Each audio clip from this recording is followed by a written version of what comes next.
we have a crisis in the world, tremendous crisis, and also crisis in our consciousness, in us. I see the urgency of change, radical revolution, mutation in the mind. I see it. It is necessary. There is complete quietness of the mind, and that which is silent has vast space. Only then that which is nameless comes into being. This is Urgency of Change, the Krishnamurti podcast.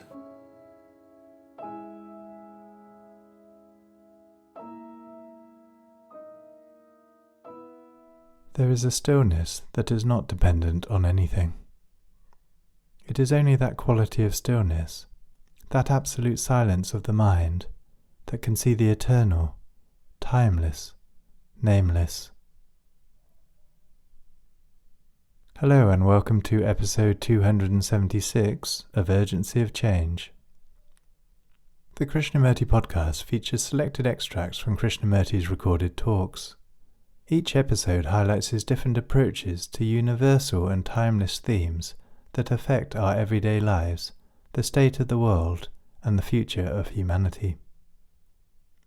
This episode's theme is stillness. Upcoming themes are politics, maturity, and drugs. This is a podcast from Krishnamurti Foundation Trust, based at Brockwood Park in Hampshire, UK. Brockwood is also home to Brockwood Park School, a unique international boarding school offering a personalised holistic education inspired by Krishnamurti's teachings. Please visit brockwood.org.uk for more information. You can also find our regular Krishnamurti quotes and videos on Instagram, TikTok and Facebook at Krishnamurti Foundation Trust. If you enjoy the podcast, please leave a review or rating on your podcast app. This episode on stillness has 6 sections. This first extract is from the 4th small group discussion at Brockwood Park in 1973 and is titled, "Does Controlling the Mind Lead to Stillness?" Would you call sitting quietly meditation? Would you call meditation sitting in front of a picture and trying to concentrate on that picture? Is that meditation? Or take a phrase out of a religious book and meditate on that. Think about it, see the implications of it, and try to see if you can live that, what you have understood out of that phrase or out of that sentence, and carry it out in daily life. Would that be meditation?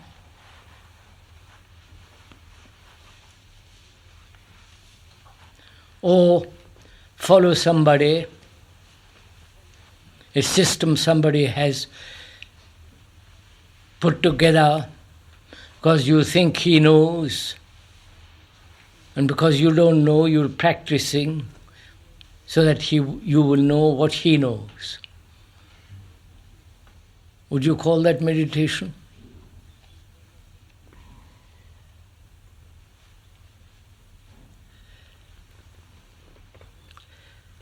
I've seen every kind of meditation practice on earth, including the Zen. You know what Zen meditation is? The word Zen comes from the word Sanskrit, dhyanam, which means meditation.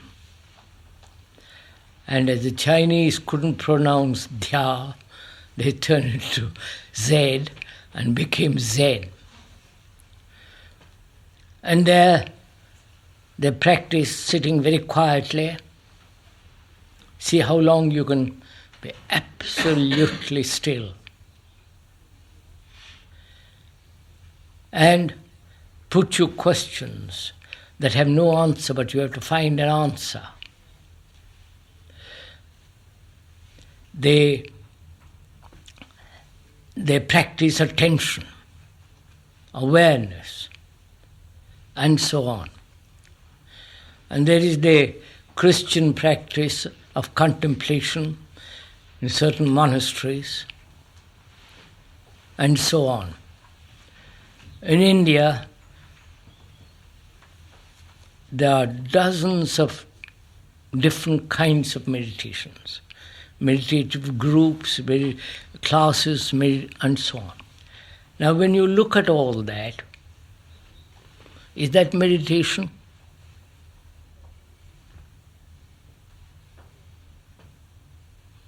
You don't know what it is. So perhaps we can begin to examine why religions throughout the world have talked about the necessity of meditation. Right? Interested in it?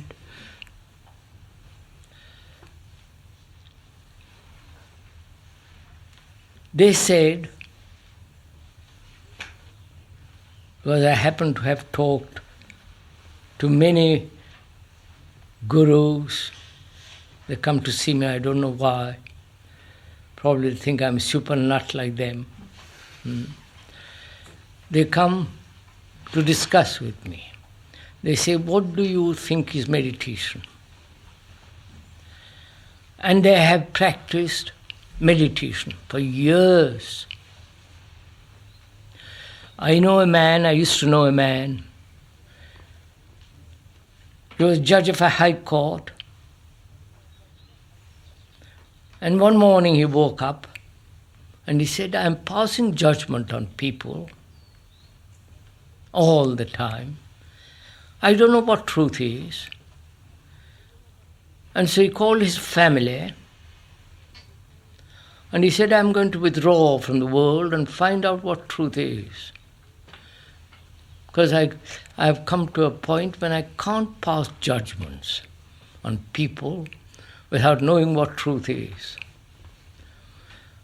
And it is in India, it is still possible to go from village to village and be fed and clothed and looked after if you take the religious garb. So he came to see me, and he said, I've been practicing meditation for 25 years. You understand? It wasn't a game with him, It was 25 years he practiced. And he said, what you say is true, because what I've found in all these years of solitude, control, sitting quietly, going into myself, after all these years I have found that I have mesmerized myself. That I have been caught in some form of vision which I have unconsciously or consciously created, and that's what I call meditation. Because he came to one of the talks where the speaker was talking about meditation and what's implied and so on. So there you are. There are so many kinds of meditation. And they all endeavor, as far as I understand, that you should have a very quiet mind. Because it's only a very quiet mind that can see or experience reality. That's what they all say, that a still mind can reflect as a quiet pool reflects the trees or the evening stars. So quiet mind is necessary so that it experiences or the reflection of that something which man has thought can come upon it. That is the basic idea, as far as I know, of all meditation, right? Control,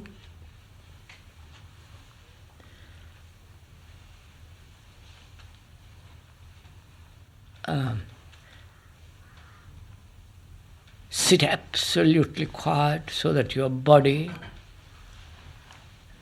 is still, without any movement, and your mind also be very still. And they say you can achieve this through certain forms of yoga. May I go? You like all this? Through certain forms of yoga, certain disciplines, and a correct form of breathing, so that your mind, through exercise of control, guidance, a directive purpose, can receive or experience that which is called truth. That is the basic idea, isn't it, of Zen, the Hindu practice, and perhaps in the Western world also.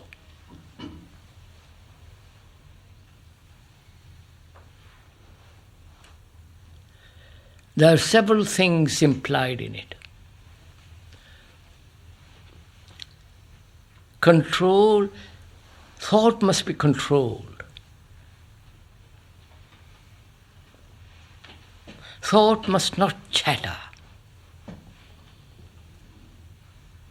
Thought must not deceive itself. It must lead a very religious life, a life where you do not hurt, kill, there must be no pride, and so on and on.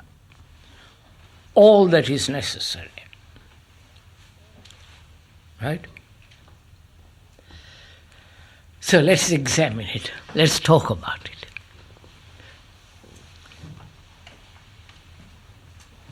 You understand? When you have a quiet mind, you can see things clearly, right? When your mind isn't chattering all the time, you can hear much more. You can see much more.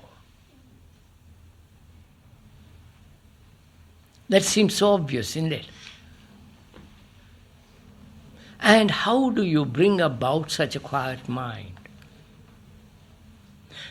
in which you can really listen, not only to the promptings of your own thoughts, conscious or unconscious, but also listen to the silence itself. And to do that, the ancients have said, thought must be absolutely be controlled. Because it's the very nature of thought to chatter. It's the very nature of thought to go from one association to another association.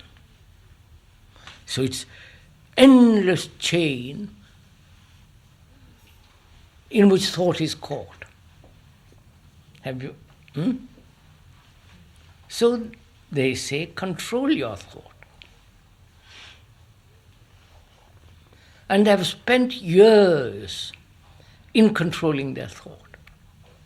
Because thought is not so easily controllable.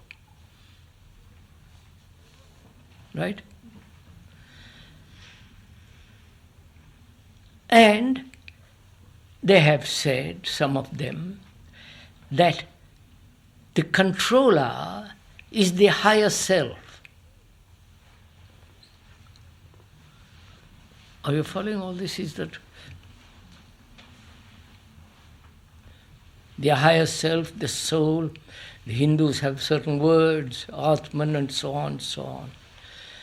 So the controller is the entity that in meditation operates by controlling the vagrant, chattering, meandering thoughts. Right now. That's the first question.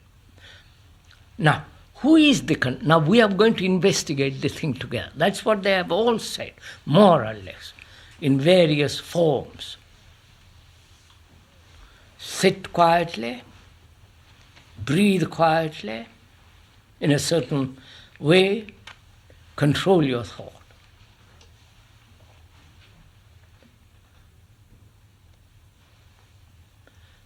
Right?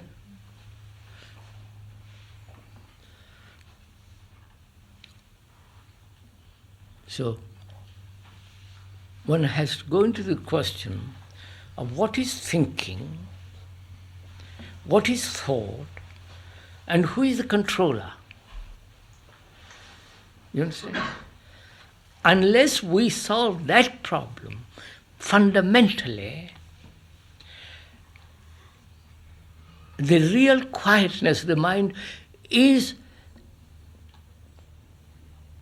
mechanically brought about. You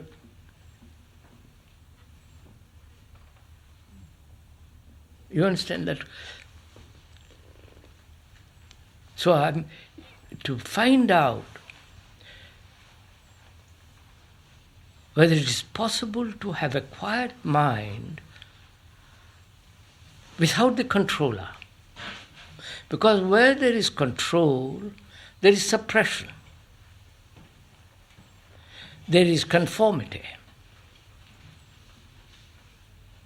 There is the controlled and the controller, the conflict between the two. One is always trying to win over the other. All right? I'm talking, sorry, I'll come join, we'll join together later. So that has to be solved. Who is the controller? And what is the controlled? What is thought? And what is the nature of the movement of thought in which time doesn't come into it at all?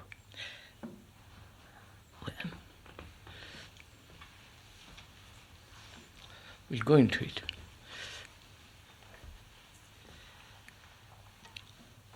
Who is the controller? You understand? I'm sure you have heard all our civilization is based on the control yourself. Sit straight. Don't do this, do that. This is wrong, that's wrong. Follow? Right. Follow. Obey. Control. Now, who is the controller?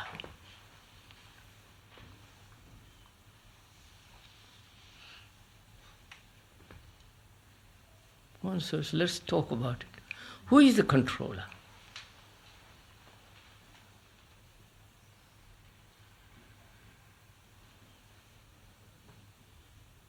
And why is there this division between the controlled and the controller?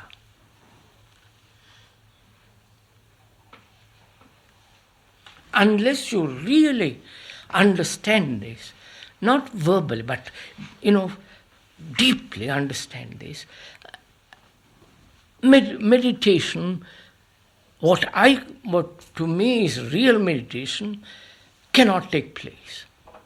You can play with it, you can mesmerize yourself, you can control, you can have visions, you can do all kinds of stuff. But that's not the real thing, at least for me. So unless we go into this very, very deeply and find out who is the controller and the controlled, why this division takes place, and can thought be ever made still? You understand? So, this is the basic issue.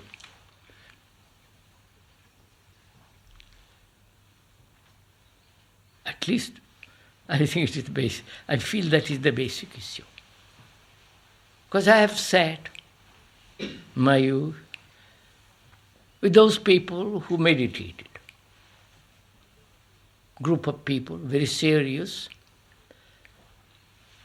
and control. Don't move your body. Sit still. Sit still so that your very eyes are still. You understand all this? Never a single movement. Doesn't matter if your fly comes and sits at the end of your nose, don't move. I don't think you know all this. This terrific discipline that takes place.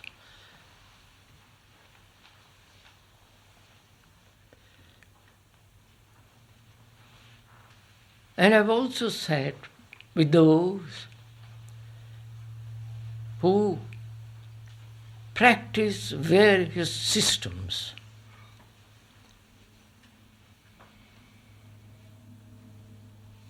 Self-denial, celibacy, no sex,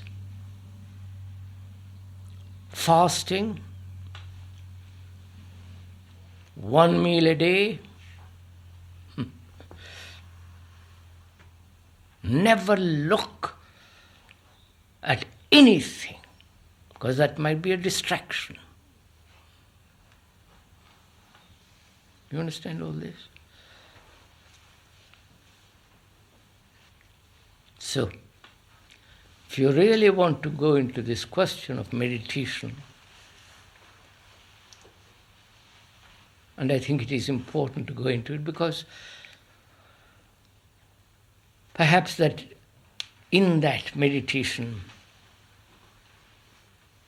something totally different may happen.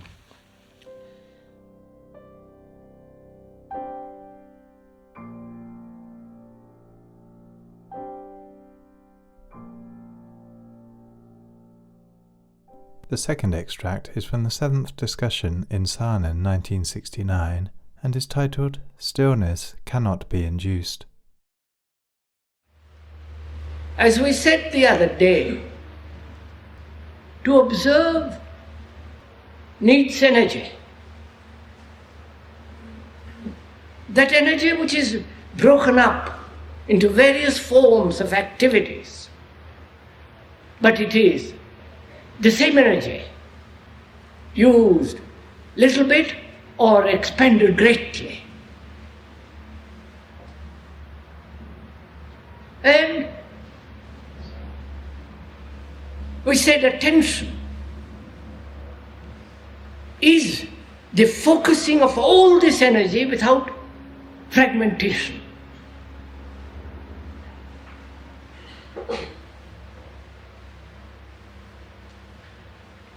And when one so attends, that is to observe, listen, watch, see, the mind must obviously be very quiet.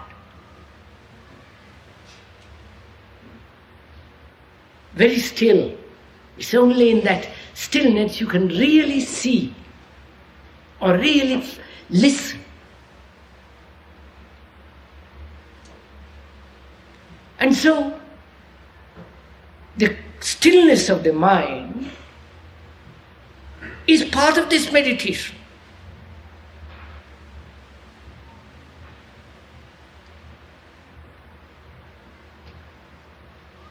And the stillness cannot be induced, cultivated, day after day practice.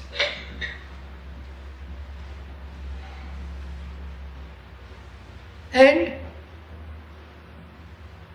with this silence, quietness of the mind, look at all the responses, reactions and prejudices, fears, miseries, the quarrels, all the things that go on in one's life. So that the whole structure of existence, inwardly, first, becomes somewhat clear, non-fragmented, and any problems that arise, any problems, and there must be problems, you can't avoid them, understood immediately and resolved so that it doesn't waste energy. And this can only be done when the mind is completely quiet, inwardly. This is part of meditation. And there is the wider significance of meditation. To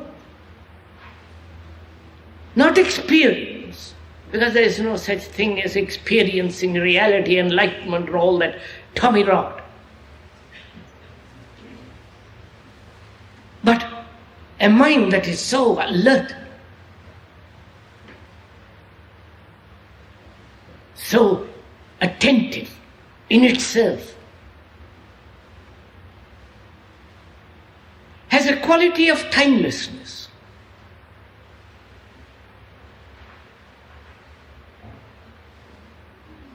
Has a quality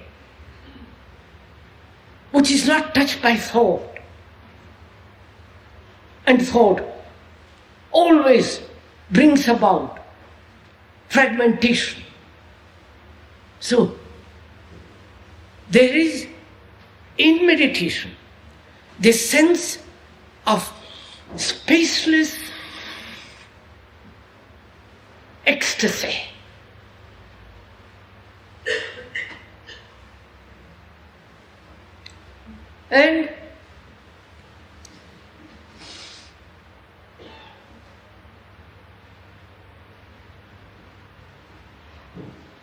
And there is something much more beyond all this, which can never possibly be put into words. And if it were put into words, it will not be the real thing. And you cannot look for it. You can't go to a school to learn about it. Or by sitting here day after day for the next 10 months, you won't get it. But the question that man is always being seeking, asking, this strange unknown, and to penetrate into that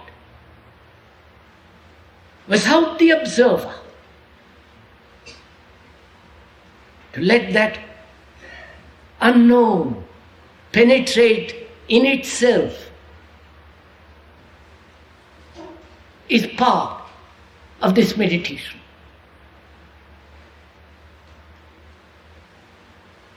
And I will stop, we'll discuss it presently. And in this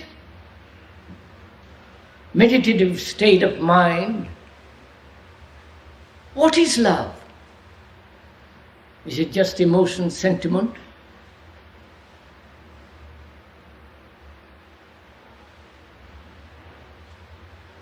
Enthusiastic responses in which there is hate, confusion, anger and all the rest of it? Or is it something that is never touched by thought? And therefore there is no question of what you think about it or I think about it. There is no opinion, no standard, no saying this is love and this is not love.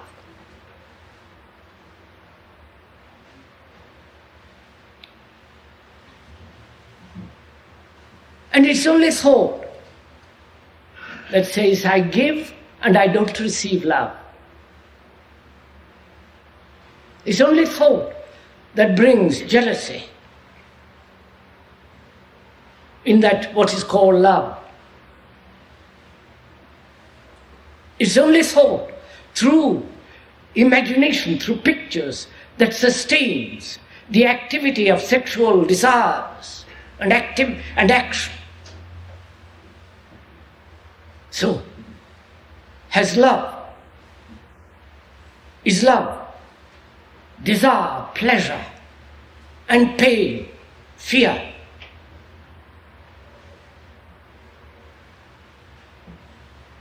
And this nature, this quality of love, one has to come to it as you would come to some great beauty which is not the product of any thought, of any experience, of any knowledge. So there it is.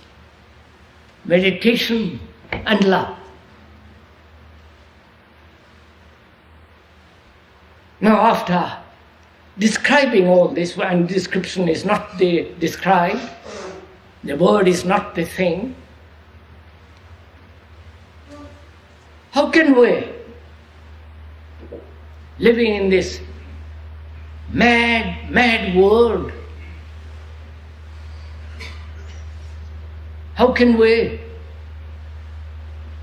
have this extraordinary feeling, reality, not imagination, not intuition, not knowledge, not something put together by thought, therefore no illusion at all, to have this extraordinary sense of stillness and love? That's the question.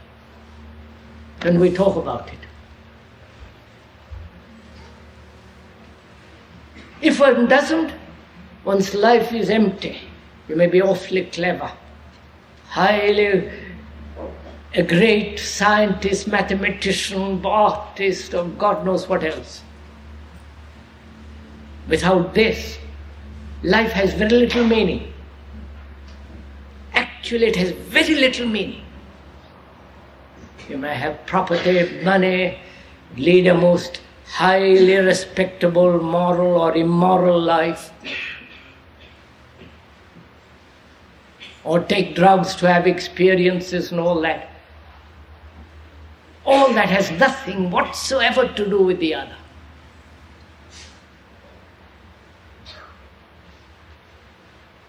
So as one lives an ordinary life in a world that is very destructive, knowing that oneself is very destructive, governed by one's own prejudices, angers, judgments, and all the rest of it. How can we bring about this quality of mind?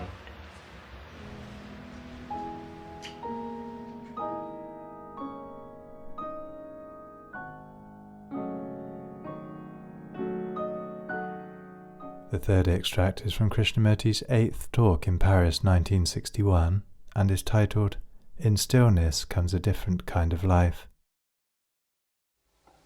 As the mind, as the brain examines itself, what is itself, never allowing a single thought to escape without understanding it. Every feeling looked at. The totality of all that is awareness.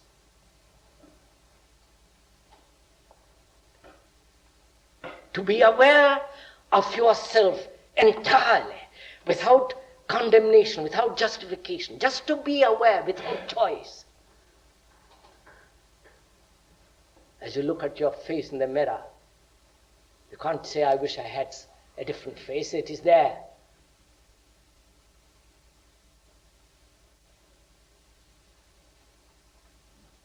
So, through this self-understanding, the brain, which is mechanical, which is everlastingly chattering, responding to every challenge, to every influence, becomes quiet, though sensitive and active. It's not a dead brain, it's an active, dynamic brain, alive, but quiet, because it's no conflict. Therefore it is silent.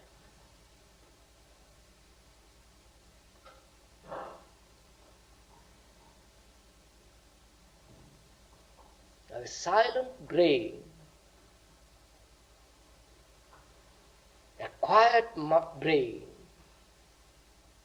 which has put away, which has understood all the problems it has created itself. After all, a problem comes into being when you haven't understood the issue. When the brain has completely understood, examined ambition, then it has no problem. There is no problem about ambition. It's finished.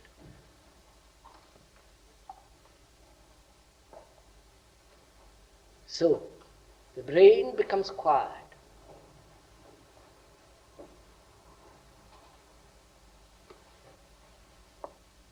Now, up to that point you can proceed. We can go together. Verbally, or take the journey together in experience. That is, you put away ambition completely. You know, you can't put away ambition or greed little by little. Either you must put it away totally or not at all. There is no in between. There is no question of in the meantime. Then if you have gone that far, when there is no greed, no envy, no ambition, and the brain becomes exceedingly quiet, sensitive, and is therefore free, which is all meditation, then you can go further. Not before. Going further, if you haven't done this, is mere speculation. It has no meaning. To go further, you must establish this foundation. after establishing this foundation, which is really virtue, not the social virtue, not the respectable morality of a society, but virtue, which is an extraordinary thing, a clean thing which comes into being without effort.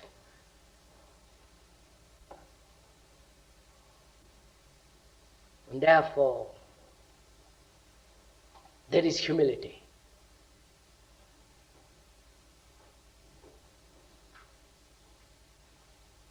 Without humility, which is not cultivable, you can't grow it, you can't practice it. You can't day after day say to yourself, I'll be humble. That is too silly. That's vanity covered over by the word humility.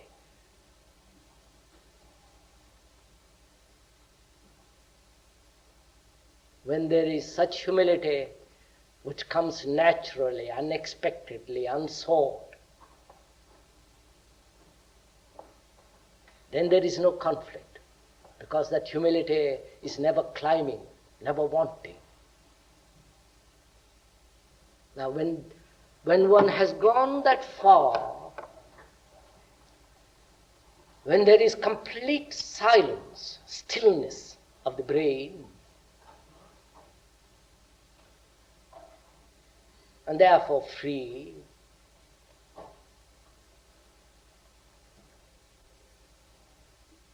then there is a different movement altogether. Now, please, for you this must be speculative. I am saying something of which you don't know. Therefore it has very little significance. But I am saying it because it has significance in relation to the whole total existence of life. Because if there is no discovery of what is true or what is false, if there is true or not, life becomes extraordinarily shallow. You may call yourself Christian, a Buddhist, a Hindu, or what you will. But most of our lives are very shallow, empty, dull, mechanical. And with that dull, stupid mind, we try to find something which cannot be put into words.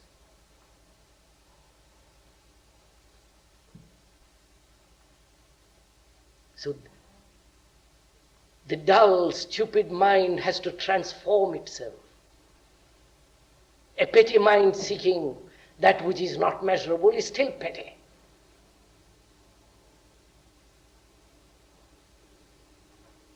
So, I am talking about something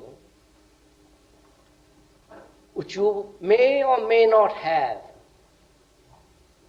seen, but it's important to know, it's important to learn about it, because that includes the totality of all consciousness. That includes all the action of our life. But to find that out, the mind must be completely quiet. Not through mesmerizing itself, not through discipline. That is suppression, that is conformity. That's merely substituting one object of desire for another. But still, I don't know if it has ever happened to you to have a very still mind, not in a church, not when you are occupied with the radio or with cooking or chattering, not when you are quietly walking down the street or in a wood, their exterior things absorb you. And there is a temporary stillness. Like a boy who is playing with a toy. The toy is so interesting, so absorbing. All his energy, all his thought, all his act is absorbed in that toy. I don't mean that kind of stillness. I mean a stillness that comes into being when the totality of consciousness has been understood. And therefore, there is no seeking, searching, wanting, groping. It is completely quiet.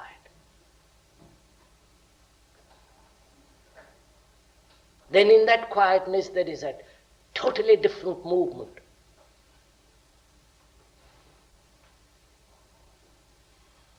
And that movement is without time. Don't learn these phrases because they have no meaning. Because our brains, our thoughts are the result of time. And thought, thinking about the timeless, it has no meaning. Only when thought has quietened down, is still. When thought is not seeking, searching, avoiding, resisting. When it's completely still. Because it has understood its whole mechanism. Then in that stillness there comes a different kind of life. A different kind of movement which is beyond time.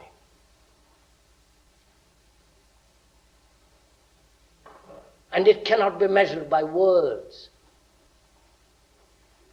It doesn't exist in any church, in any temple, in any mosque, in any book. And if you are seeking reality, you have to let all that go and be alone. And it's only the mind that is completely alone, uninfluenced, without fear, that is still.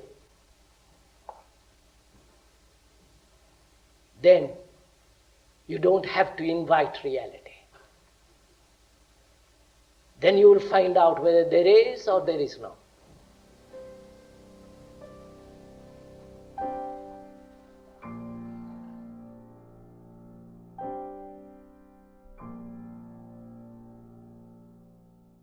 The fourth extract is from the sixth discussion in Saanen 1969 and is titled The Temporary Stillness Brought About by a Shock. When there is a great crisis, great challenge, sorrow, the mind is, for an instant, extraordinarily quiet. It is shocked. I don't know if you have observed it. When you see the mountain, in the evening or in the early morning, with that extraordinary light on it, the shadows, the immensity, the majesty, the feeling of deep aloneness. When you see all that, your mind cannot take it all in. For the moment it is completely quiet, shocked. And it soon overcomes that shock and responds according to its own conditioning, to its own particular personal problems and so on. So there is an instant when the mind is completely quiet. But it cannot sustain that sense of absolute stillness. That stillness can be produced by a shock. That's one of the tricks that they play, or the schools endeavor to bring about in meditation to give you a shocking, impossible question.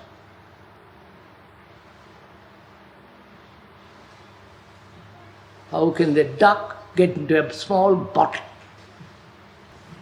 Or some such silly question. And you're supposed to be, because it is so impossible to answer, the brain and the whole structure of the mind becomes quiet. And then that quiet, you have some strange experience.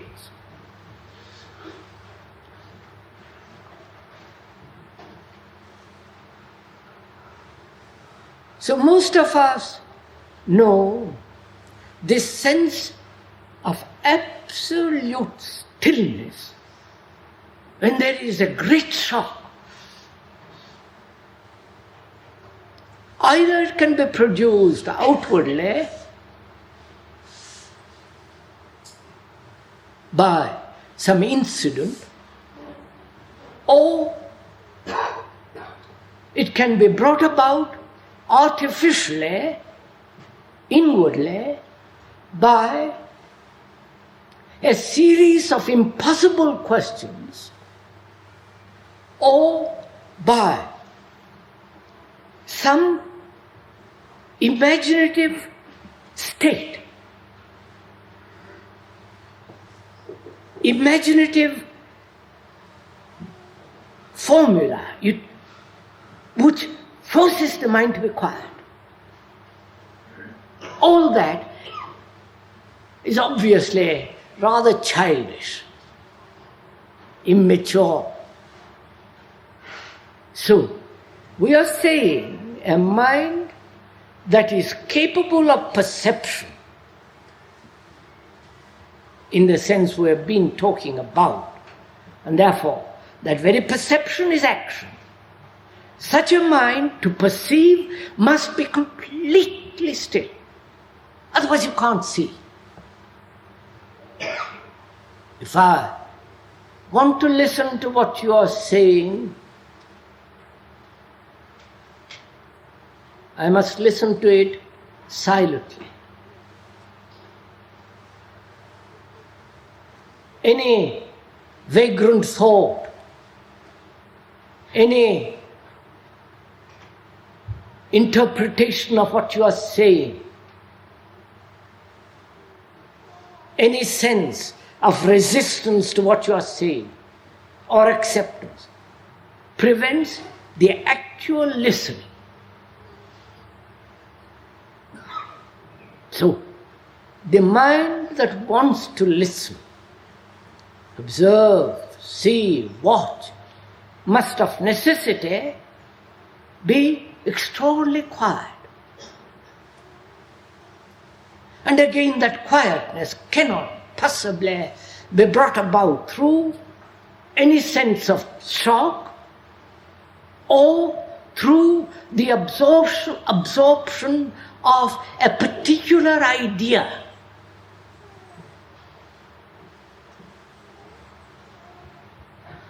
Do you understand? When a child is absorbed in a toy, it is very quiet, it's playing. But the toy has absorbed the mind of the boy. The toy has made the child quiet. In taking a drug or in doing any of these artificial things, there is this sense of being absorbed by something greater. A picture, an image, a utopia, the worship of a state, and all the rest of that. So this still quiet mind can come about only, as we said, through the understanding of all the contradictions, perversions, conditioning, fears, distortions. And whether those distortions, fears, miseries, confusions, assumptions can all be wiped away instantly. So that the mind is quiet to observe, to penetrate. So now, that's clear, isn't it? Verbally. And can one do it actually?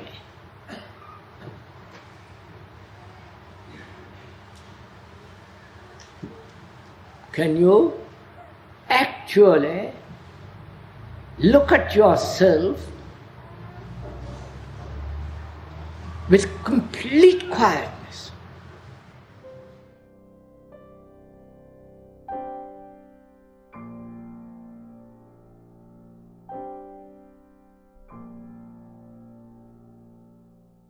The fifth extract is from Krishnamurti's seventh talk in Saanen 1979 and is titled Stability in Stillness. We are only examining what is actually taking place. And to observe what is actually taking place, one must look without the response of the past shaping it. From that pure observation there is action. That is intelligence. And that is also the extraordinary thing called love and compassion.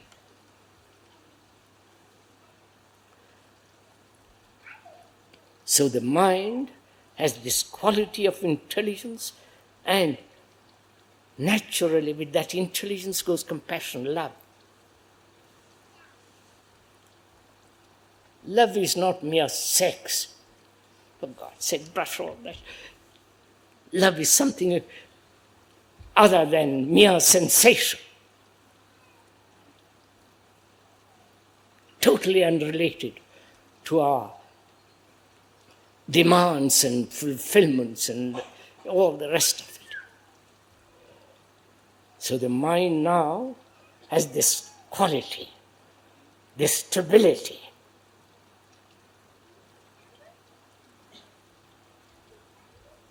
It's like a rock in the midst of a stream, in the midst of a river, immovable. Everything, you follow? So such a mind, because it's understood relationship with each other, we went into that. Relationship is not based on image. You have an image about me and I have an image about her.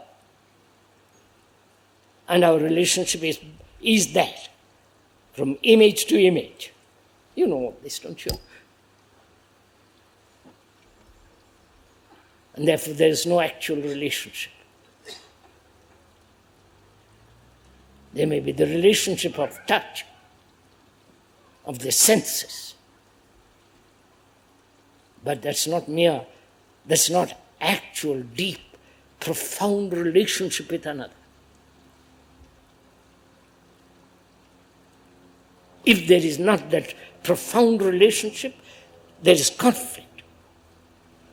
And out of that conflict we create this society, which is utterly immoral, violent, murderous.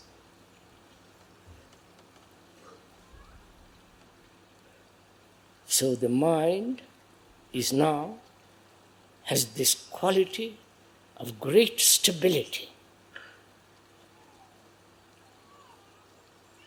And that which is stable is silent. Right? Are you following on this? Have you gone into, you understand, to be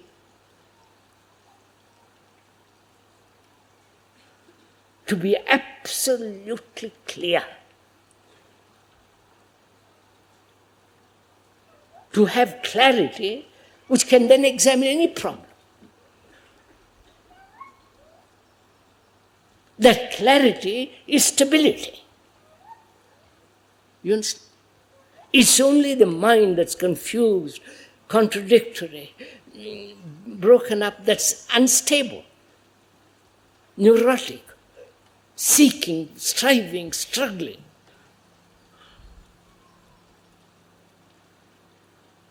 So we've come to a point where the mind is totally clear and therefore completely immovable. You understand? Immovable, not in the sense of a mountain,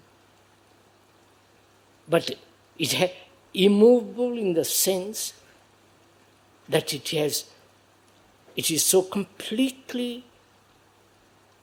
has no problem, you for all that. Therefore it's extraordinarily stable and therefore pliable. Right? Now, such a mind is quiet. And you need to have a mind that's absolutely silent. Absolutely, not relatively.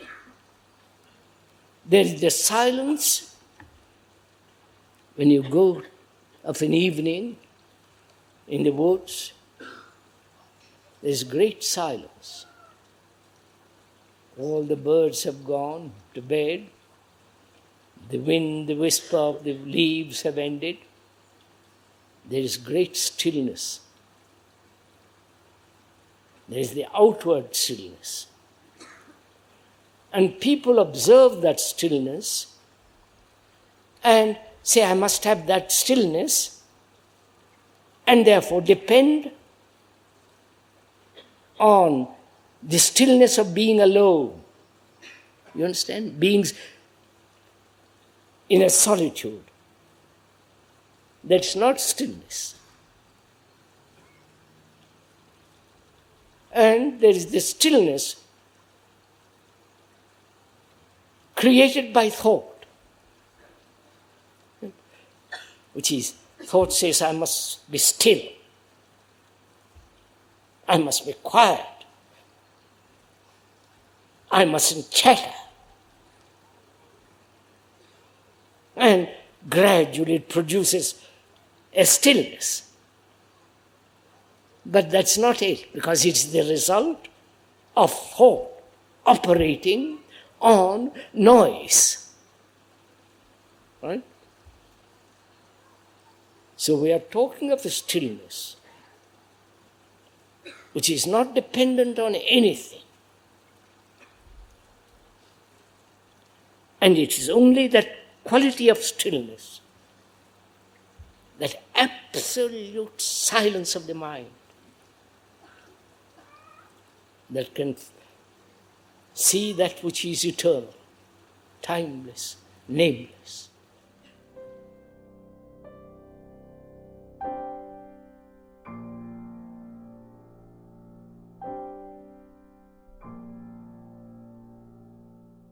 The final extract in this episode is from the 6th talk in New Delhi 1962 and is titled Complete Stillness of the Mind. To meditate, you must lay the foundation. Not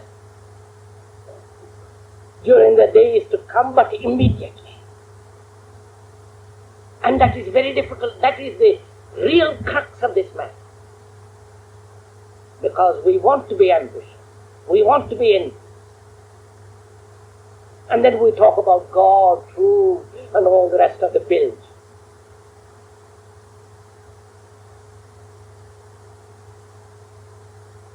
So your gods, your truth have no value as long as there is no foundation. When you are no longer caught in the machinery of stupid society and its morality. This means the mind then is free from ambition, greed, envy, power, and all the things that man seeks, which society has encouraged from his childhood. Then there is freedom. Not tomorrow, not at the end of life, but right at the beginning, now. That is the beginning of meditation.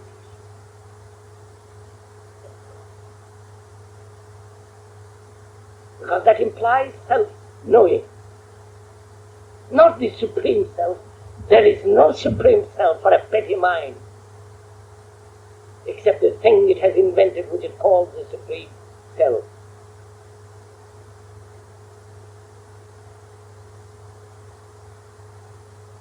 So when the mind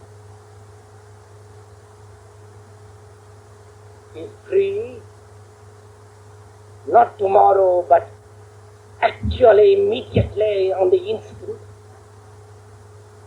of envy, greed, acquisitiveness, the search for fame and power, then you begin to meditate.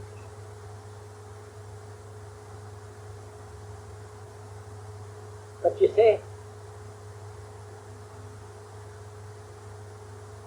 to such a mind, seeking stops.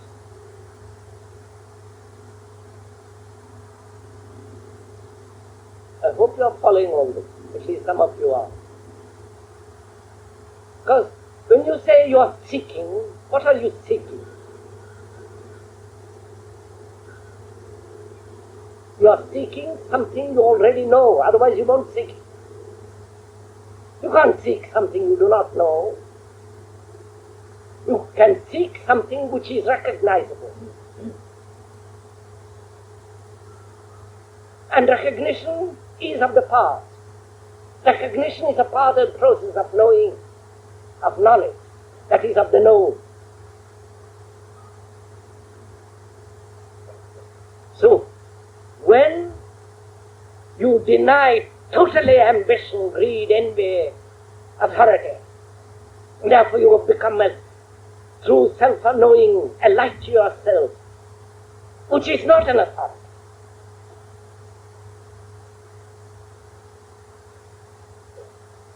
Then, such a mind, being free and uncommitted, not seek. Because if there is nothing to seek, how can a petty mind seek the immense? It can only translate the immense in terms of its own shallow pettiness. Therefore, the mind must be completely be free of these, and therefore the mind becomes quiet.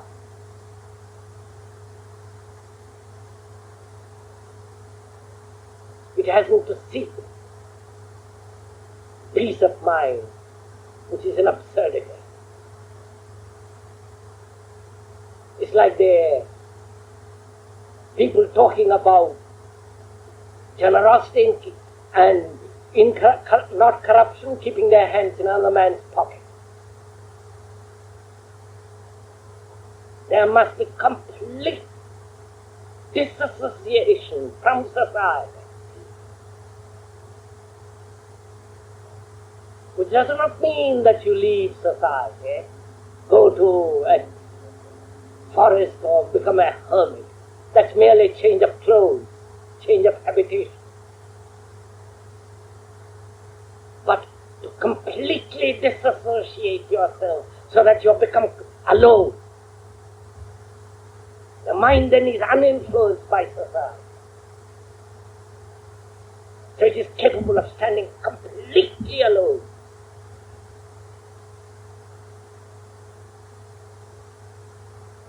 And then you proceed to meditate.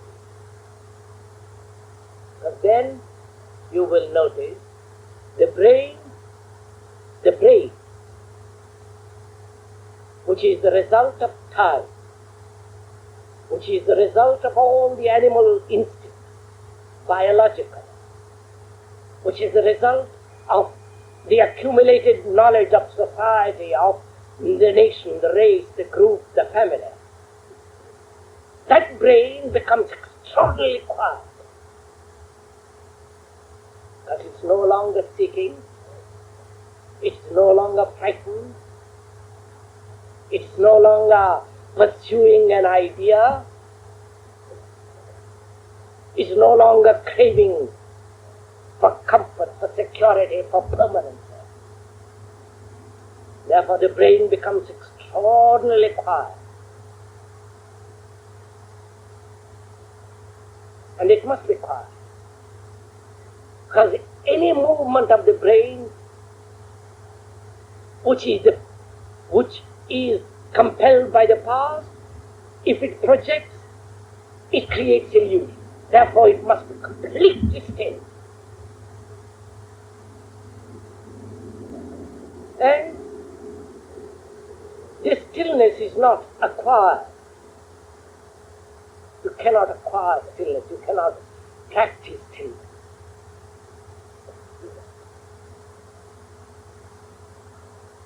Because a brain that practices stillness is a dead mind, a dead brain.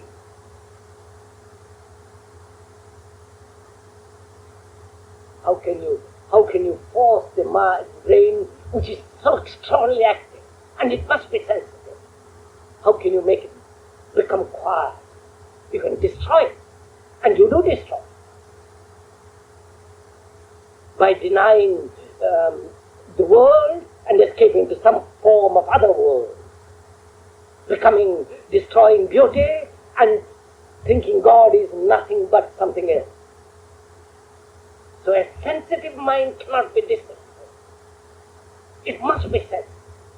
But if you understand the whole significance of discipline, then there is an extraordinary discipline which is the outcome of freedom, which is not controlled.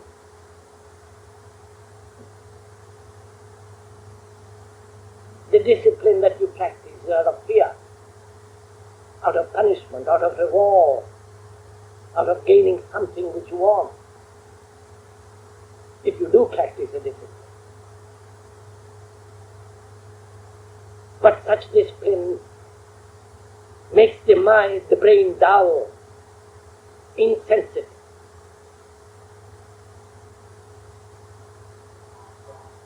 So, life is not merely, doesn't belong to the hermit or to the sannyasi or to the politician or to the saintly politician. Life is something extraordinarily vast, immense, immeasurable. And a petty mind cannot possibly understand. And the petty mind is essentially the ambitious mind, the greedy mind, the acquisitive mind. And the moment, the second you cease to be ambitious, in every form, even the ambition to find out God,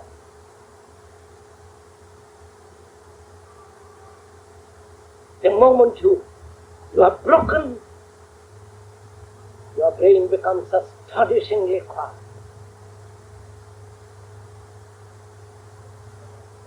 Then the brain being quiet, without any movement of desire, because the desire has been understood.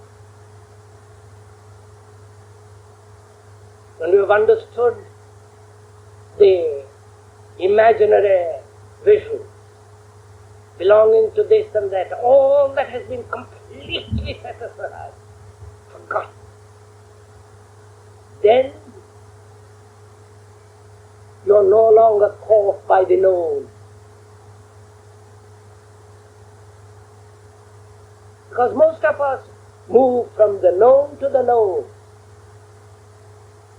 That's our daily activity.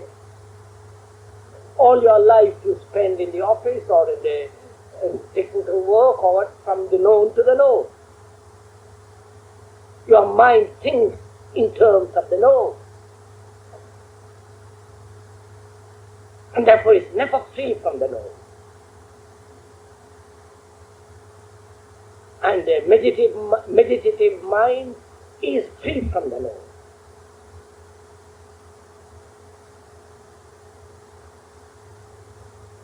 That means the word, the symbol, the idea, the belief, the dogma, the projections from the past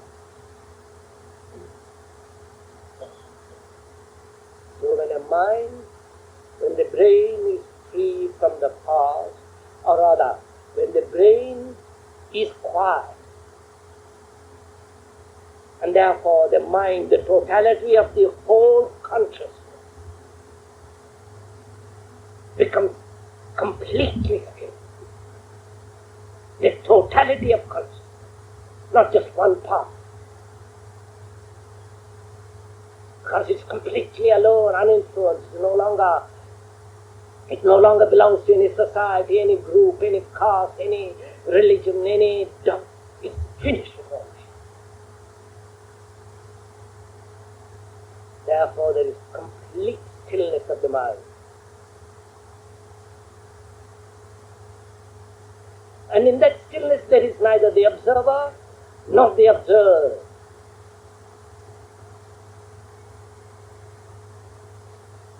Because the observer, as we explained the other day, is the result of the reaction of thought. The observer, the thinker, is the reaction of thought. You will think it all out if you are interested afterwards. So there is no state of experiencing, which is very important to understand.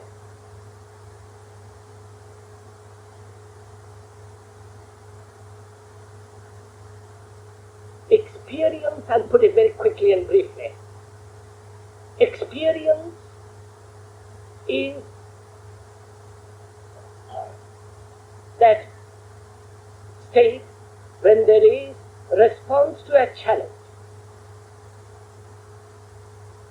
Every response to a challenge produces an experience. And that experience is the result of your condition.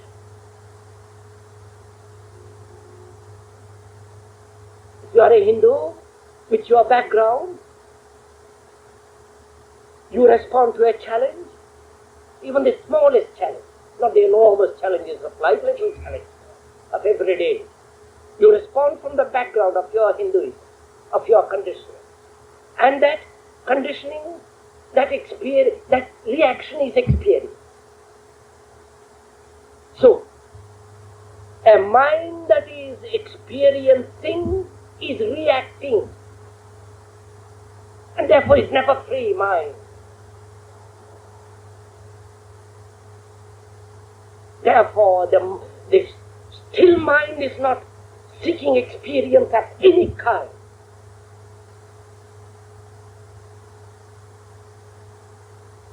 And if it is not seeking, and therefore completely still, without any movement from the past, and therefore free from the known, then you will find, if you have gone that far, there is a movement of the unknown, which is not recognizable, which is not translatable, which cannot be put into words.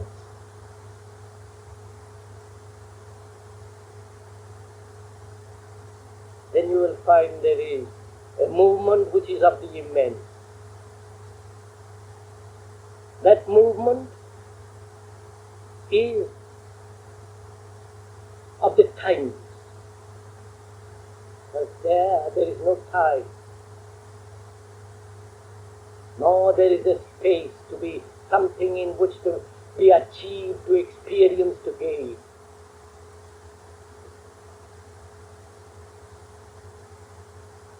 Such a mind knows what it is, what is creation.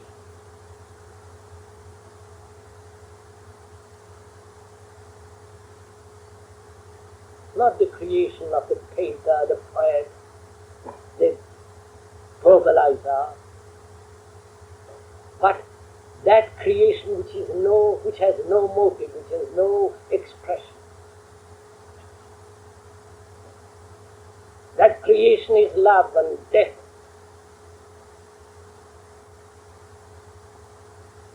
And this whole beginning, from the beginning to the end, is the way of meditation. And a man who would meditate must understand himself. And without knowing yourself, you cannot go far. However much you may attempt to go far, you can go only so far as your own projection, which is very near, which is very close, which doesn't lead anywhere. So meditation is that process of laying the foundation instantly, immediately, and bringing about naturally, without any effort, that state of stillness. And only then there is a mind which is beyond time, beyond experience, beyond